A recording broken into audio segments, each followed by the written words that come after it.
If the court allows, he will spend $150 and test at a private clinic. Could have done that before. Yes, absolutely. That's my point. I can't get him in because of time. Well, he said by 4:30. Oh, sorry. Find out if they can test him right now. If you come back dirty, I won't. I am putting you. I have not taken none, I swear. You know what? You need to be quiet about now. He will test positive for the opioid blocker. I understand that, Counselor. You probably should stop talking too. May he take a sick day and test tomorrow morning first thing? No. Okay. Today, we're in Judge Simpson's courtroom, and it's already one of those hearings where accountability shows up late, if it shows up at all. We've got an entitled defendant strolling in with a pocket full of excuses after missing a court-ordered test like it was a dentist appointment he forgot to cancel. Instead of taking action before court, he just kept living his life and hoped the judge would magically forget that testing was mandatory. That strategy works about as well in court as ignoring a parking ticket and hoping the city forgives you. Judges don't grade on vibes, they grade on compliance. Court orders aren't suggestions, and ignoring them is one of the fastest ways to lose a judge's patience. So is this a case of real hardship, or just someone gambling that the court won't call his bluff? Let's go ahead and dive in. Your Honor, this is a PCC. We're requesting an adjournment of that, but as the court is reviewing, we have a bond violation. Yes. May I address the bond violation? Your Yes, Honor? please. Your Honor, I was not the lawyer on the record at the time that the arraignment was happening, so I wasn't there, didn't know about it. I did review it this morning. The bond document in the file does not order my client to be subjected to testing. It tells him don't do drugs. Now, I don't plan to use that. Well, but counsel, go ahead. You can. I don't plan to use that as my want, but go ahead. Not a problem. Judge, the problem is really the past and going forward. He tested positive for a drug which is a opioid inhibitor.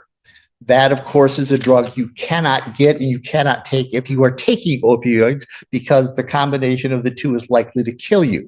He has a prescription for that. So the funny sounding buprenorphine. Yes, he has a prescription for that. He today can pull out of his pocket a copy of his pill bottle showing his prescription. Oh, he told about grabbing it out. So, Judge, I have that available to the court. He's on Suboxone. He is. Okay. But you're saying he didn't know that he had the test? No. That is not my argument. But Judge, going forward, I believe there's a problem. He has missed the last two tests. The only reason he missed the last two tests is he is employed full-time at Ford Motor Company. He has his employee badge in his pocket. If you can pull that out, we will offer that to the court. He works a crazy schedule. He builds cars and he starts at 6 a.m. and he gets out at 5 o'clock at night. His testing facility closes at 4 o'clock at night. He's been there 5 years, but he doesn't have the sort of seniority to grant flexibility. So we apologize for missing it. So this morning, when I had no idea that there would be a bond violation. What was the other drug, the amphetamine? That was the initial time, Judge, and he's absolutely guilty of that. That was the first time he was ordered to test. Yes. Since then, he has not taken any of that stuff, and he will test negative today. Well, there are two things. One, he had THC in his system. Yes. Whether he took it or not, he doesn't get a card till the next issued the next day. Yes.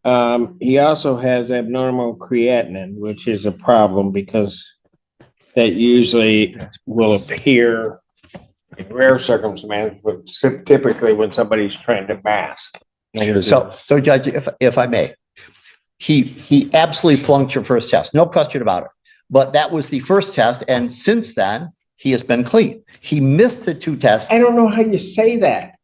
He took one other test. Yes. And then didn't test. Yes. Your Honor, may I say something? I just wanted to say something on my behalf. Go ahead. I live in Wayland. I work in Wayne. It's a 2-hour drive. I drive literally 4 hours a day back and forth to go to work and get back home. I work till 5 o'clock. I called my probation officer. I want to test. It's not that I'm trying to get away from testing. It's impossible when it's at a time I can't get there. And I don't want to lose my job because that's some benefits for the kids. I mean, it's it's a rock in a hard place situation. And I'm just trying to figure out the best way to move forward without losing. Did you talk to your attorney about testing closer to where you are? Here's the thing, if a judge orders you to test, you test. No debate, no footnotes. There are no loopholes labeled busy schedule or long commute hiding in the law. You do whatever it takes to get to that testing site because that's the condition of your freedom. If there's a legitimate problem, distance, work hours, logistics, you bring that issue to the court before you miss the test. You file a motion, you talk to your lawyer, you raise your hand early. What you absolutely do not do is skip the test and then show up later hoping sympathy carries more weight than compliance. Courts read missed tests as defiance, not inconvenience. That's because testing isn't about trust, it's about verification. Once you miss a test, the court has no way to know what the result would have been, and legally speaking, a missed test is often treated worse than a dirty one. His lawyer trying to argue he hasn't tested positive collapses instantly when he hasn't been testing at all. Especially when there's already a prior positive on the record, that argument doesn't survive 10 seconds. At that point, the court isn't hearing excuses, it's hearing disrespect. No, Judge, I had no idea there was a problem, but I will say this. When I found out this morning there was a problem, I called testing facilities and I found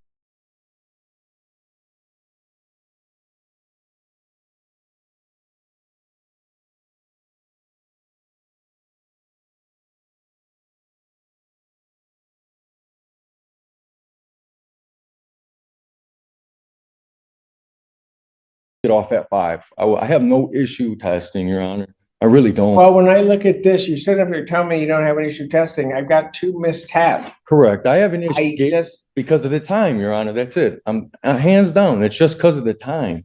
And I'm not saying, I'm not trying to skate. It's hard. It really is hard to get out of my job.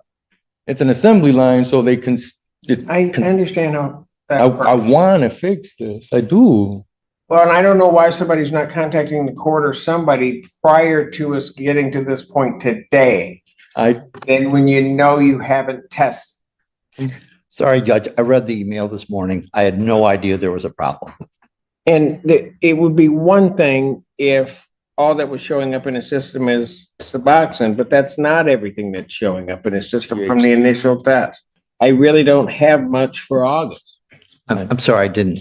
I don't have testing for August. I mean, Yes. effectively, I don't have it. The whole Understood. month. He doesn't test. I want to, Your Honor. I do. I just need a facility that's a little later. I'm just scared to lose my job. It's really, I got my kids. I mean, it's just hard. Judge, had I known, I would have made efforts to try to resolve this before today. I had no idea this was coming I up. just need a little help. Any response from the people?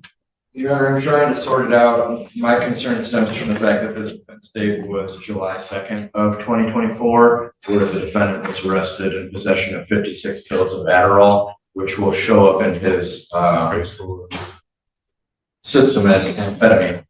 And when he was arraigned just this past month, he's given the opportunity to test to show that he was clean, and it shows that a year later he had that amphetamine in his system. Granted, it was right after he was released from custody, but without the ongoing testing, there's really no way to ensure the safety of himself or the public traveling back and forth so much on our roadways.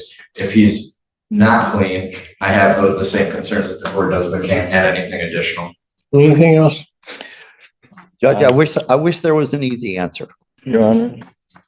Yeah. If the court allows, he will spend $150 and test at a private clinic. Could have done that Yes, before. absolutely. That's my point. You're My exactly point correct. is he could have done that before. Yes. There is nothing that prohibits him from doing that.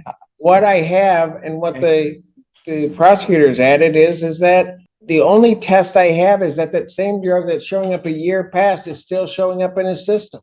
And then I don't have any testing. True. Simple as that. You don't. If it shows one, I really did. My probation officer, well, she'll tell you. Fine, here, So sorry. court test him today. I can't get him in because of time. Well, he said by 4:30. Oh, sorry. Sorry, Your Honor, I'm sorry. And find out if they can test him right now. If you come back dirty, I won't. I am putting you I have not taken none, I swear. You know what? You need to be quiet about now. Can you see if they can get him tested? Yeah. He will test positive for the opioid blocker. Prescription, he takes it. I understand that. Counselor, you probably should stop talking too. You can feel the courtroom energy shift here, and it's not subtle. Judge Simpson is clearly at the end of his patience, and honestly, it's earned. This defendant and his lawyer are hanging onto what feels like their last thread of credibility. How many chances do you get after testing positive and skipping multiple tests? Promising to test somewhere closer sounds great, except for the small detail that it should have happened weeks ago. Why wait until you're standing in front of the judge to suddenly become proactive? One thing Judge Simpson does not tolerate is being played. Walking into his courtroom with half-truths and late explanations is a fast way to make things way worse. Judges remember patterns, not promises. If this new test comes back dirty, the tone of this hearing instantly changes. At that point, the court stops talking about conditions and starts talking about consequences. Freedom on bond is built on compliance, not optimism. Eventually, owning your actions becomes the only move left. Courts don't reward delay, they punish it. I'm not good at that skill, Your Honor. I know. No answer yet. You need to go over there, see if you can test. You You don't shall. get tested, you're gonna go. So, Your Honor, may he take a sick day and test tomorrow morning first thing? No, Thank you, Judge. I gave you your options. Go over there and test. If they let you in, fine. If not, you still gotta come back here. Sir. And if you don't test, you're going. Thank you, Judge. Bye. Really? No, I'm kidding. You're welcome. He calls the case, the people versus Randall Jolly. Very good. Sure, maybe for the people within your honor. Your Honor, Mark Ellis representing Randall Jolly. Mr. Jolly, tell the judge your name. Randall Jolly. First thing that I'll do is I will adjourn the probable cause conference to the 18th, 2025, 9 o'clock. His test came back. He's positive for the marijuana. He did get a medical marijuana card the day after he first tested positive for marijuana. I'm going to suggest that you probably start or cease using that. But I have negatives on everything else. So what I will do is I'll continue his bond at this point with the admonition that if you miss another test, I'm not hearing argument. You're going. Simple. And then the other portion of that is that I will allow defendant may test. What county is that? If you live in? Allegan. Allegan. I'm a Michigan resident. I'm sorry. He may test in Allegan County at an approved facility by Community Corrections. Apologize, Your Honor, may I have the PCC date one more time? Is the 18th.